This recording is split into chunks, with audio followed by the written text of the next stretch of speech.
값이 비싸게 치이는 쇠는 담금질, 풀림, 냉각 과정을 수없이 반복해가며 강도와 순도를 높이게 됩니다.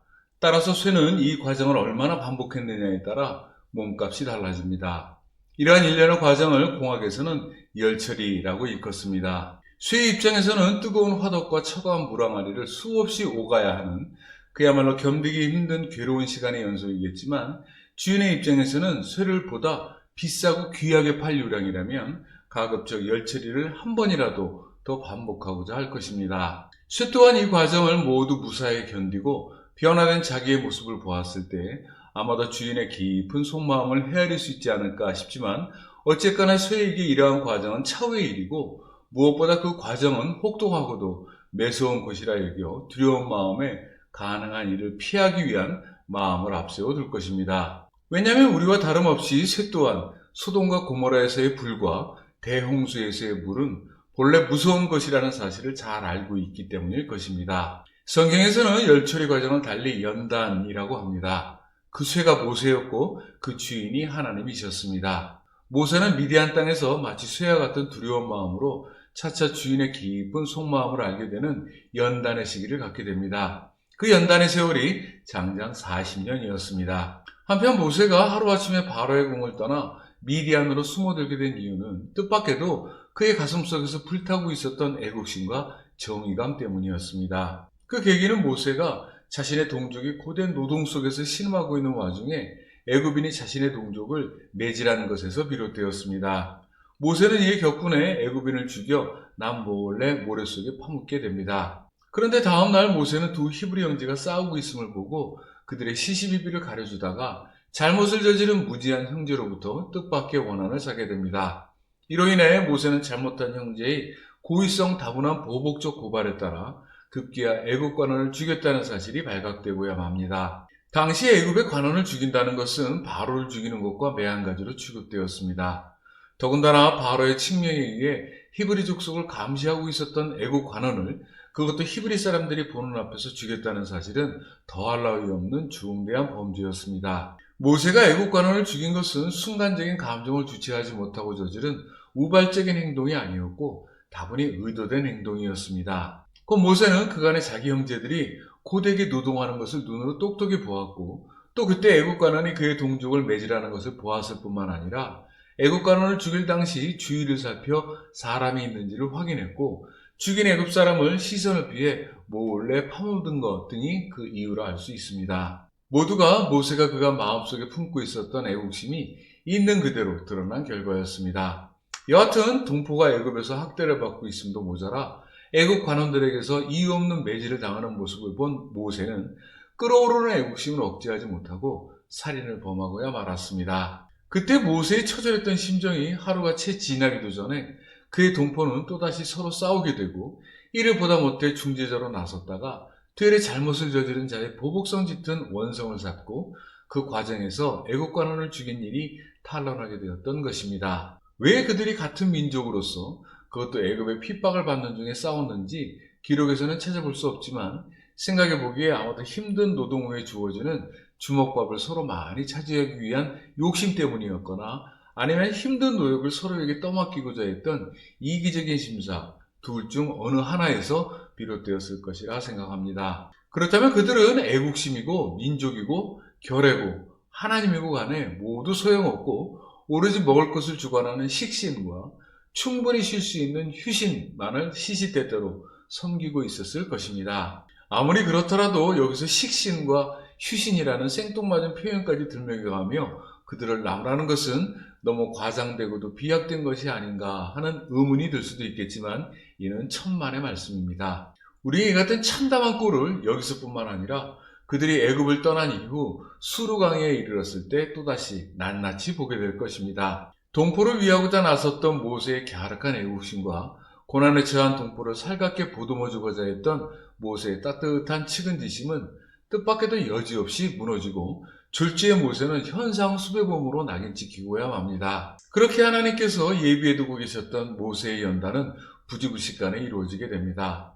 동포 이스라엘을 어떻게든 돕고자 했던 모세의 시도는 이렇게 허무하게 실패로 끝나고, 그 결과 모세는 휘황찬란했던 애국 궁궐에서의 모든 생활을 청산하고 아무 연고 없는 척박한 미디안 땅으로 발길을 돌려야 했습니다. 동포구제에 실패한 채 쓸쓸히 미디안으로 숨어든 모세는 하루아침에 시기와 절망만이 가득한 쓸모없는 인간이 되어버렸습니다.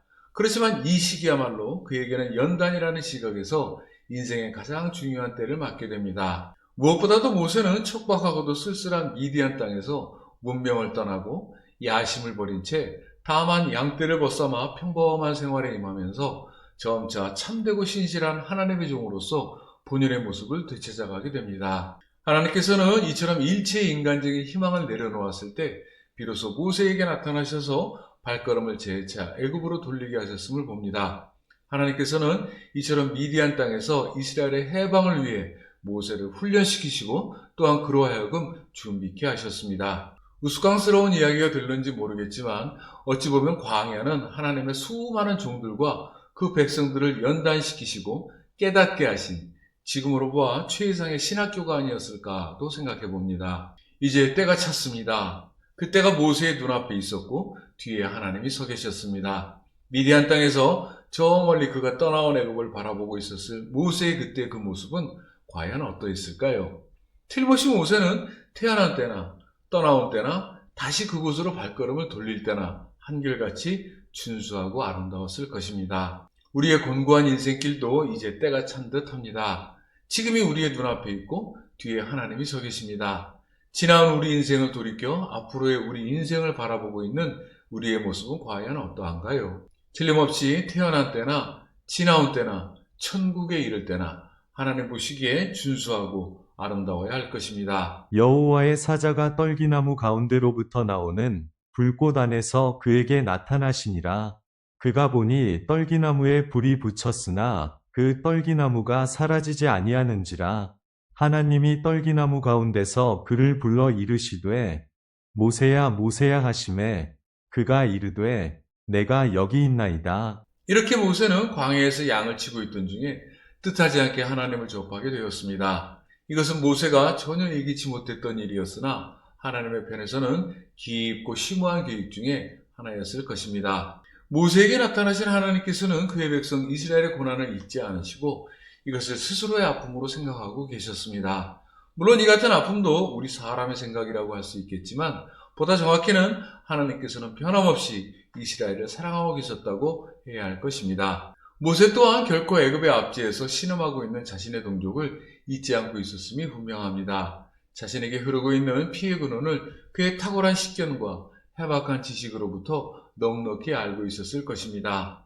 태어날 때부터 준수한 아름다움이 있었음에야 더 잃을 것이 없다고 봅니다. 그렇지만 모세는 동포의 사소한 이해마저도 해결하지 못한 자신의 무능함을 기억하고 있었습니다. 그러기에 하나님께서 자신에게 친히 말씀으로 약속하고 계셨음에도 모세는 자신이 그릇이 아닐 것이라는 이유에서 하나님께서 이르신 소임을 회피하고야 맙니다. 이제 가라 이스라엘 자손의 부르짖음이 내게 달하고 애굽 사람이 그들을 괴롭히는 학대도 내가 보았으니 이제 내가 너를 바로에게 보내어 너에게 내 백성 이스라엘 자손을 애굽에서 인도하여 내게 하리라. 모세가 하나님께 아뢰되 내가 누구이기에 바로에게 가며 이스라엘 자손을 애굽에서 인도하여 내리이까. 그렇지만 하나님께서 세우신 계획에는 누구도 개입할 수 없었고 또 돌이킬 수도 없었습니다. 한번 고치 세우신 계획은 버린 돌이더라도 모퉁이에 주춧돌이 될 수 있게 하셨던 것입니다. 하나님의 부르심에 따라 내가 여기 있나이다 라는 모세의 답변은 이전에 그의 조상 아브라함의 것과 다르지 않았습니다. 이에 하나님께서는 모세에게 하나님이 우리와 함께 계신다는 임마누엘의 하나님으로 나타나셔서 다음과 같이 이르셨습니다. 하나님이 이르시되 내가 반드시 너와 함께 있으리라. 네가 그 백성을 애굽에서 인도하여 낸 후에 너희가 이 산에서 하나님을 섬기리니 이것이 내가 너를 보낸 증거니라. 이것이 하나님의 답변이셨습니다. 이스라엘을 애굽에서 구출하는 것은 모세가 아닌 하나님이셨지만 하나님께서는 모세를 애굽의 바로에게 붙이셔서 그 증거를 나타내 보이시고자 하셨습니다. 하나님께서는 그 증거된 모세를 바로의 신이 되게 하셨습니다. 역사를 주관하시는 전능자의 무한한 권능을 엿볼 수 있는 실로 엄숙한 광경이 아닐 수 없습니다. 지금 모세가 디디고선 시내산은 지금에서야 쓸쓸한 초로에 목자 한 사람이 그것도 메마른 지팡이에 의지해 외롭게 서 있는 한낱 이름 모를 무명산에 불과했습니다. 그렇지만 가까운 장래에 모세가 이 산에 다시금 오르게 될 때는 온 이스라엘이 하나님을 예배하는 장소로서 이후 모세와 함께 이름을 후대에 남기는 영광의 산으로 재탄생하게 됩니다. 한 번은 그곳 시내산에 불에 타도 재가 되지 않는 떨기나무가 있었습니다. 또 한 번은 그곳의 온갖 압제와 핍박에도 하나님의 보호하심 속에 생명을 온전케 보존한 이스라엘의 찬양이 있었습니다. 불에 타지 않는 떨기나무 앞에서 모세에게 나타나신 하나님께서 모세에게 일러주신 거룩하신 이름은 암몬의 몰렉도, 모압의 그모스도, 가나안의 바알도, 애굽의 태양신도 아닌 영원한 이름이자 대대로 기억될 칭호로서 아브라함과 이삭과 야곱의 하나님이 되신 처음부터 스스로 계신 이이셨습니다. 하나님이 모세에게 이르시되 나는 스스로 있는 자이니라. 또 이르시되 너는 이스라엘 자손에게 이같이 이르기를 스스로 있는 자가 나를 너희에게 보내셨다 하라. 너는 이스라엘 자손에게 이같이 이르기를 너희 조상의 하나님 여호와 곧 아브라함의 하나님, 이삭의 하나님, 야곱의 하나님께서 나를 너희에게 보내셨다 하라. 이는 나의 영원한 이름이여 대대로 기억할 나의 칭호니라.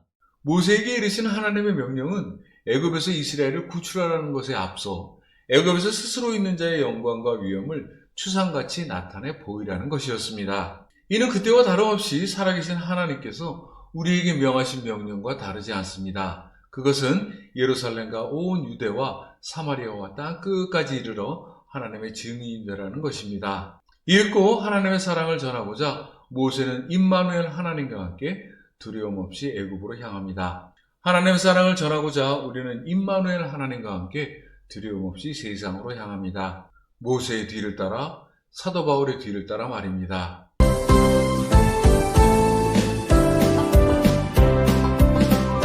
주의 사랑으로 구원함을 받은 당신 어두운 길을 밝히는 불빛 언제 어디서나 주의 사랑 환히 비추는 주가 택하신 사랑의 불빛 주가 택하신 사랑의 불빛 주가 택하신 사랑의 불빛 당신을 아는 모든 사람 기쁨이 되는 주가 택하신 사랑의 불빛 주의 선하시고 온전하신 뜻을 따라 항상 환한 빛을 비추는 당신을 아는 모든 사람들이 기뻐하는 주가 택하신 사랑의